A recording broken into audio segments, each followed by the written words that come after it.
Welcome. In this video, we are going to discuss rotations. And as you can see here, we actually have a set of directions telling us to rotate the triangle ABC 90 degrees clockwise. One thing with a 90-degree rotation that you do want to watch out for is the direction that you are rotating in. In this case, it's clockwise. It could be counterclockwise, and if you rotate in the wrong direction, you will then end up with the wrong location for the new points. So watch for that. The other thing I'm going to mention here that is not written, but will go for all problems we do, is we will rotate in this video around the origin specifically. So all points will be rotated around 0, 0. Now, I'm a very visual person, and with that being said, I like to see where my figure is going to go.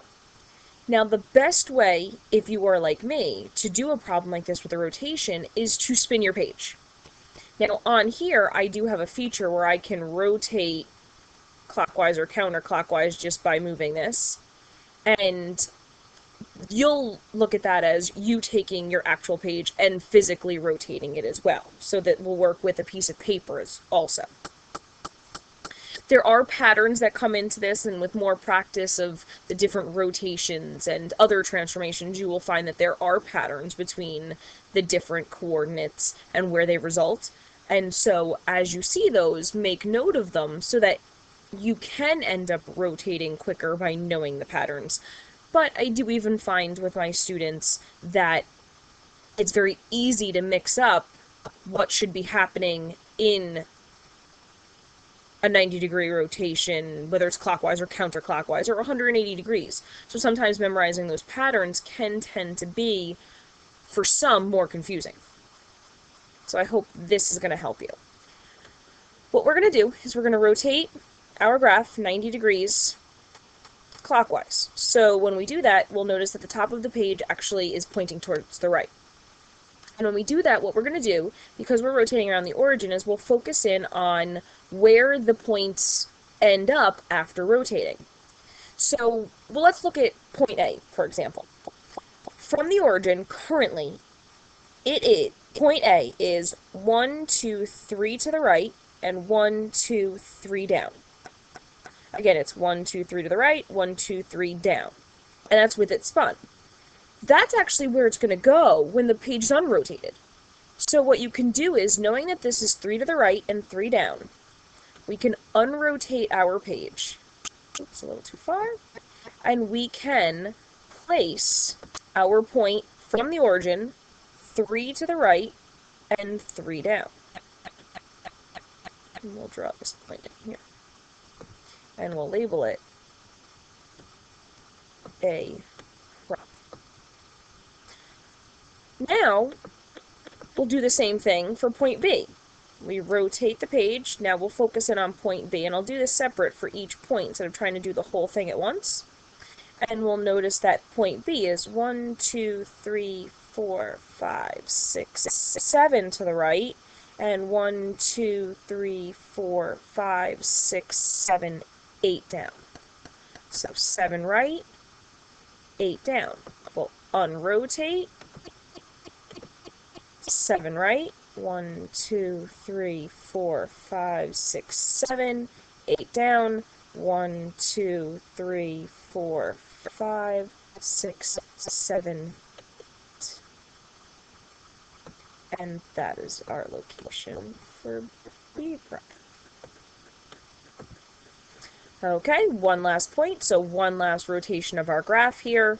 We rotate it 90 degrees. We're going to count looking for C, so it's 1 to the right, 1, 2, 3, 4, 5, 6 down. 1 to the right, 6 down. So we'll remember that. Unrotate. 1 to the right, 1, 2, 3, 4, 5, 6 down. Place our point. Label it C prime. And now we will connect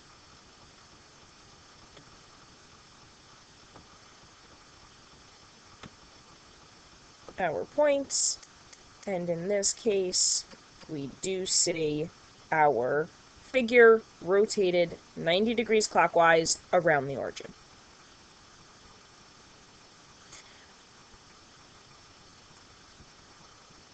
Okay. Let's try another. So now we have the same type of problem, 90-degree rotation, but the biggest difference is now we're going to go counterclockwise. Here's the beauty of spinning your page. It's the same no matter what.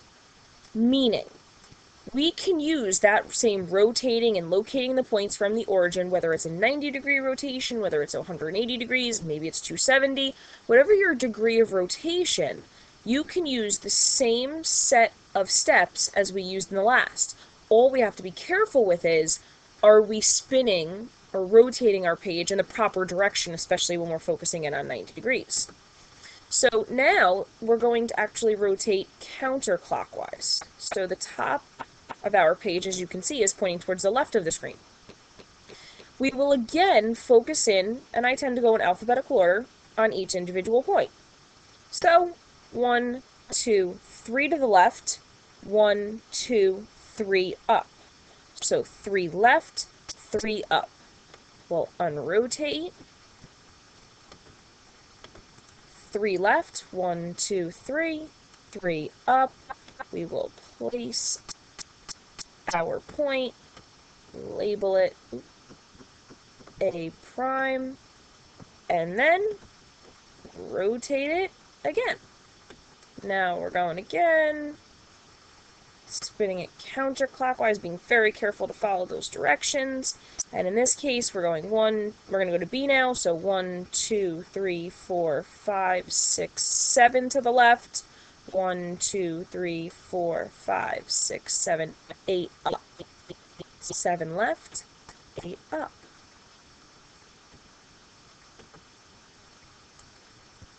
So 1, 2, 3, 4, 5, 6, 7.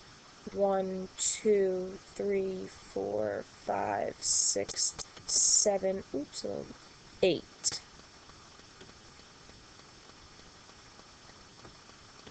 And there's our B prime. One last point. Let's rotate it.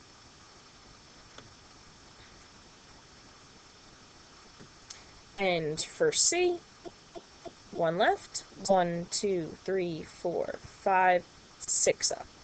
1 left, and 6 up. Oops.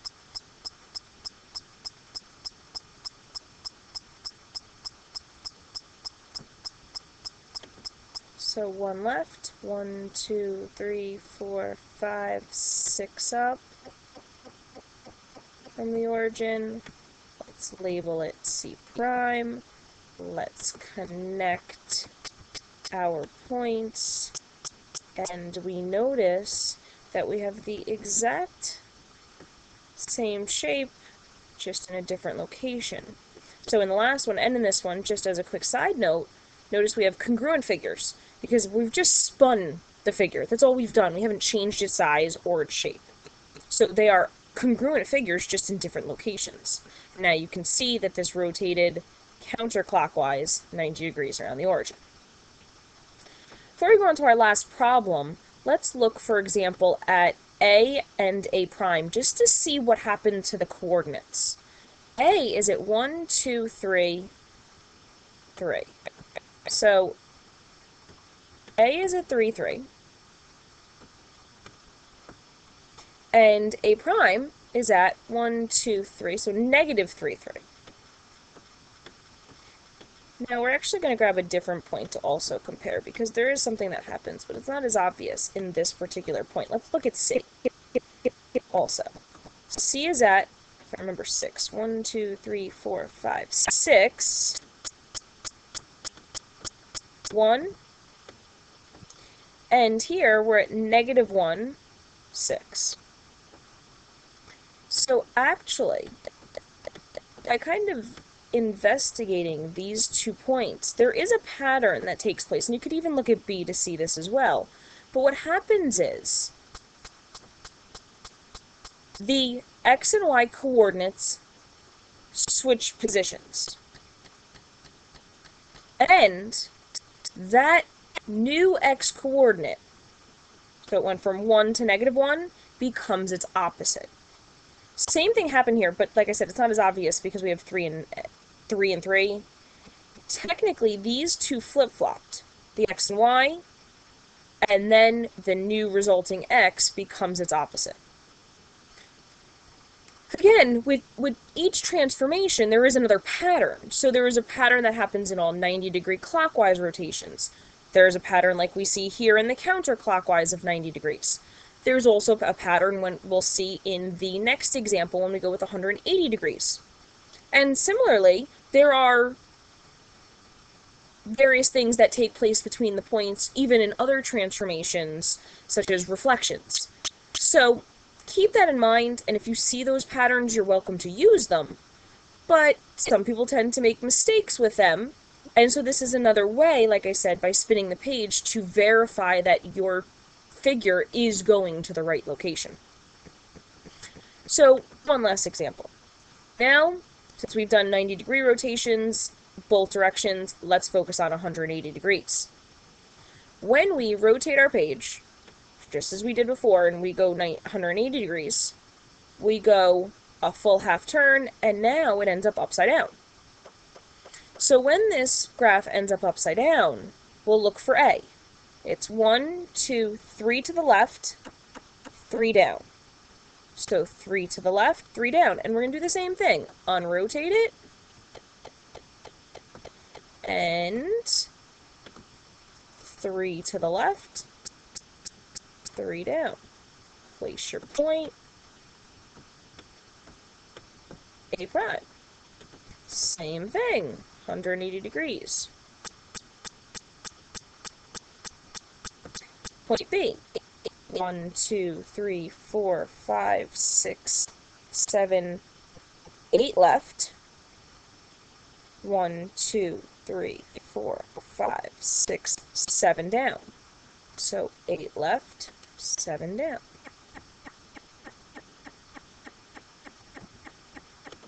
Eight left. 1, 2, 3, 4, 5, 6, 7, 8.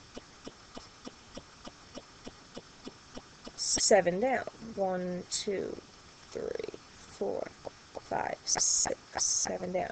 The key here is just making sure you're careful with your placement. And last one, C. We'll rotate.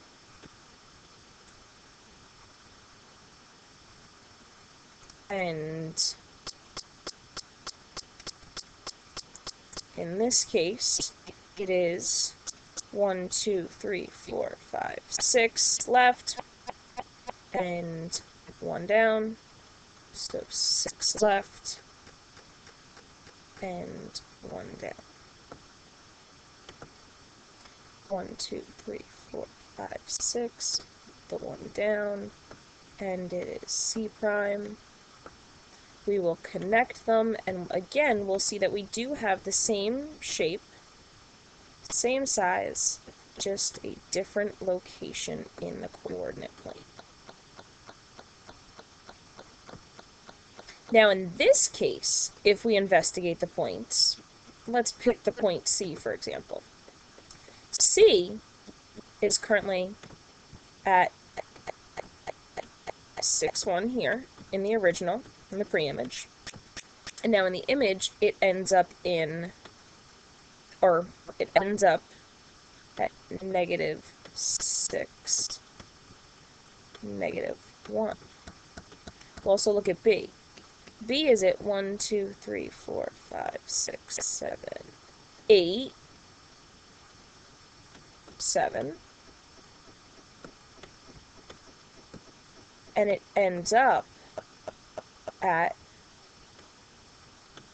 -8, -7. So really, the pattern, you can look at A also, and it would follow this, the pattern within a 180-degree rotation is going to be that both the x and y coordinates just become their opposites. And again, you can rotate the page to see that that is exactly how it would line up. With 180-degree rotation, the question you want to ask yourself at this point is, well, which direction do we need to rotate?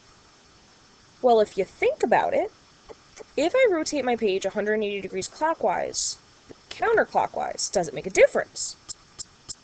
And actually, no, it doesn't. If I was to take this and rotate it, I think each time I basically rotated counterclockwise, but either way, it's a half turn. And so whether I go counterclockwise or clockwise, the page will end up upside down when rotating 180 degrees. I hope this video helps you. Again, being that I'm more visual, the rotating of the page tends to help, and I find that my students also find this helpful so that they don't have to memorize all of the different possibilities of the patterns within what happens to the coordinates for each individual transformation and then each individual rotation as well that go along with it.